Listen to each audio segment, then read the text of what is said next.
good place for him, but that's a scare. By the way, but I know we've seen this in the past. Alabama defensive linemen go in the second round because it's no secret that they play in a rotation that hides them, and the Patriots don't care about D linemen. Like, they literally just hire mercenaries to play for minimum contracts. Yeah. So I don't really see them taking a first round pick that high, because they already have Danny Shelton and Malcolm Brown and somebody else who's a decent starter. Yeah. By the way, and Garcia to number 32, which is really low to me. I think the Eagles cannot pass on him if he's there at 32, but at the same time, they have a bunch of running backs. So, man, Jay Ajayi is not better than Grice. He's not. That's your long boy. Term, he's not. That's your man. Yeah, he's a great complimentary back, but they have the fast kid, Corey Clement. Clement's not fast. He ran like a 4.68. But he plays fast. He's a slasher. Yeah, he's quicker than he is fast. But again, Grice is like a guy you can have him cheap for 5 years, match him, put him with he's just like a faster Deuce Staley. He's a better Deuce Staley. That's a good comparison. He runs kind of the same. Like, I feel like they'll be yelling Guise or whatever, however you say his name. They'll be yelling that instead of Deuce. Because I think Deuce Staley is one of the running back coach. I think he is. And also, like, with the Browns, they have Emmanuel Ogbah. He had 5.5 sacks as a rookie, 4 sacks this year. I think he was a great sack artist at Oklahoma State. And he's fast and athletic. He's perfect left defensive end. I remember saying he was a steal. Yeah, he's a steal. That's why I don't see them drafting an edge rusher. I'd be shocked if they just go all out for Chubb, but you never know. All right, so that's enough football geek out on the NFL mock Mason drafts. Rudolph going to the Patriots, dog. I almost overlooked I'm that. really not the only one that has that, but you're not, but they have 2 first-round picks. Might as well invest in one that'll be another first-round pick. I think they should solidify their defense and then get a QB. Bro, we know the Patriots draft QBs, hold them for 2 years, and then for some reason, some dumbass desperate team plays them a first-round pick. Mason Rudolph would be the guy. I just don't think he's going to fall in New England. I forget where I had him at in my draft. And Connor Williams out of Texas to the Vikings. That's a good pick. All right, so that's enough of the mock draft. You can catch them on Medium this weekend. Pete will finish his second round. Mine's fully done, and it's awesome. Yeah, so let's jump right into our last segment. Let's try to make this as quick as we possibly can, Kenneth. Let's do Take or Tangent. I got a couple of headlines. Let's just keep it one at a time. Bet. All right, so KB. Chris Borland, former inside linebacker for the San Francisco 49ers. For those of you who don't know, he left the game at 24 despite being on the all-rookie team and being a candidate for Defensive Rookie of the Year.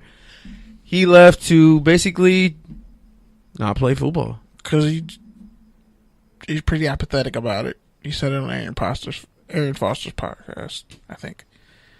Yeah, I butchered that word badly. So that's what I was going to say. In an interview earlier this week with Bleacher Report and the GOAT, Mike Freeman, he basically said he's not playing. Freeman asked him if he watches football at all. And Borland said no, and he said why? Totally indifferent to it. So you got to take or a tangent on that? Just because I heard his full story when he was talking to Arian Foster, and it was amazing. How he's a history major at Wisconsin. They have like one of the best history programs in the country. Yeah, he's like a genius. Yeah, like, he's a huge history buff, and he's into all types of stuff. But he said, he's like, man, I play football because it was a way out. It was a great opportunity, but at the same time, it's like I don't need it based off like the brutality of it all. Like I want to conserve my body. And he's like, my parents aren't poor. Like I didn't come from a situation where I have to do this. And honestly, he's like, I pretty much met a lot of my goals as a player. Like, it was cool to do this, but realistically, knowing what it could do to me, I don't blame him for not watching football. All right, here's my tangent on it. Another part of the interview is they asked him about Kaepernick because he was a teammate of Kaepernick. And basically his entire family's like heavily in the armed forces. They're like Rangers and pretty high up there. And basically he said he supports Kaepernick because he's always been protesting systematic racism and police brutality. And he said basically it's wrong for him to not be playing, and he respects Eric Reed for still trying to play and get into the league despite him seemingly also being blackballed. So yeah, man, he's just a wise dude. Head of his time. I have one, and it kind of spins off the Eric Reed situation. Does he get signed? He gets signed before the draft. Touchdown or tangent. Does he? I feel like that's not what we're playing. We're playing take or tangent. Wow, I'm tripping. It's like the third week in a row. Give me a take or a tangent on if you think Eric Reed will be drafted. I don't think he's going to be drafted. Wow. I don't think he's going to be signed before the draft because there's too many safeties there. I feel like his brother's going to suffer for it.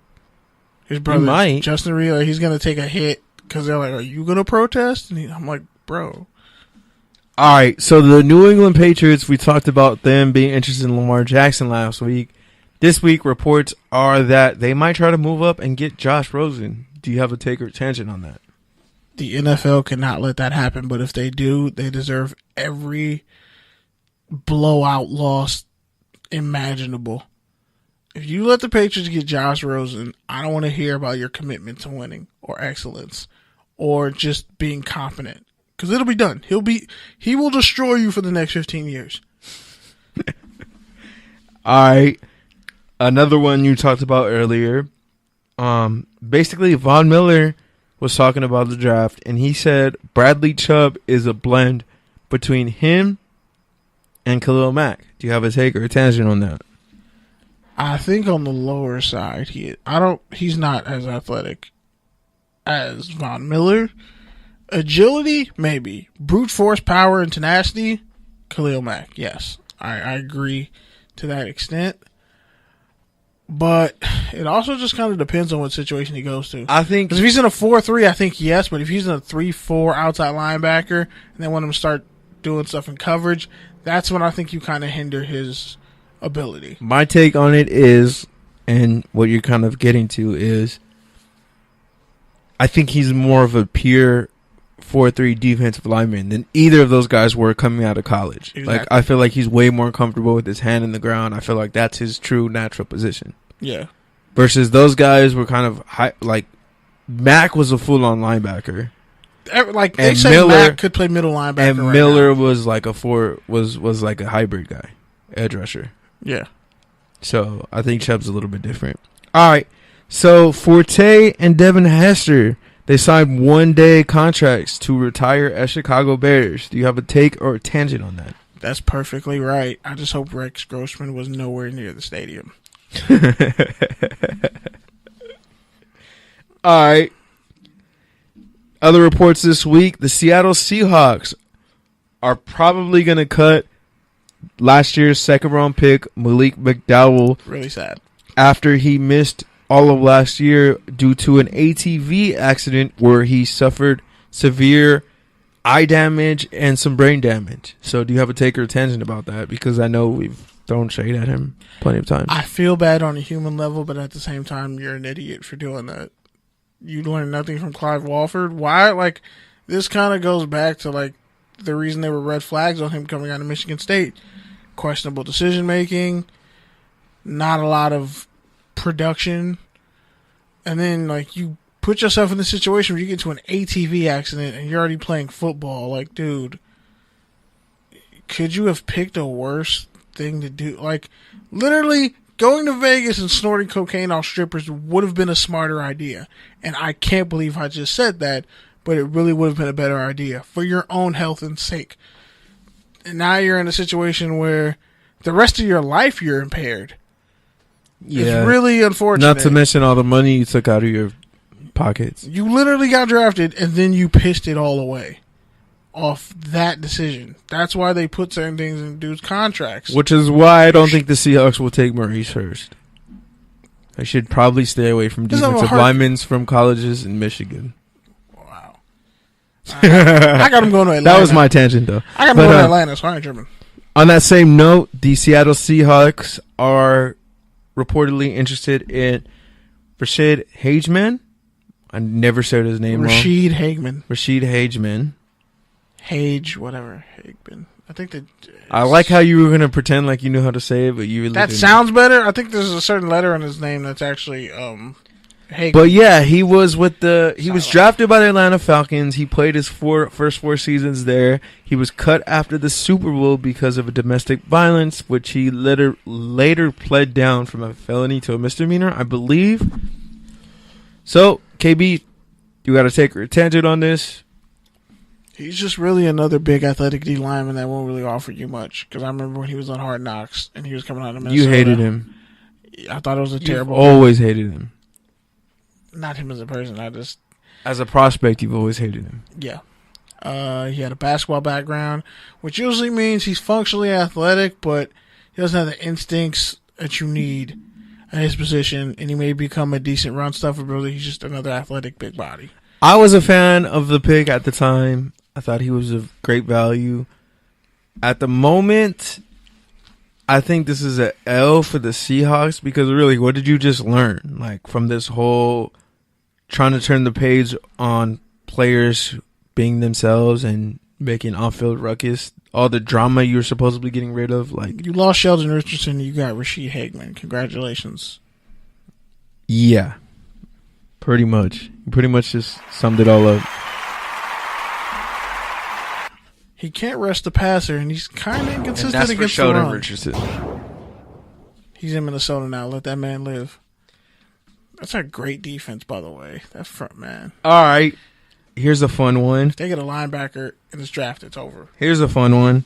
So the Oakland Raiders, for you NHL fans out there, they endorsed the hockey talk? Yeah. Hockey talk? Yeah. Hockey beef? Yeah, because we do that on Touchdowns with Tangents. We go on tangents about popular stuff.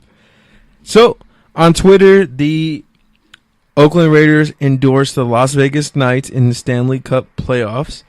They use the hashtag VegasBorn or whatever the hashtag is for the Las Vegas Knights. Was it Vegas Strong or something like that? Yeah. That? Yeah, so they retweeted it and put a little shamrock tweet on there. Shamrock emoji. But yeah, they didn't endorse the Sharks, the San Jose Sharks, in their own backyard. And the Sharks had something to say. They actually hit them back with a Marshawn Lynch, what is you doing meme. So yeah, we got some professional sports teams beef. You got to take our tangent on it, KB? I'm going to just say this.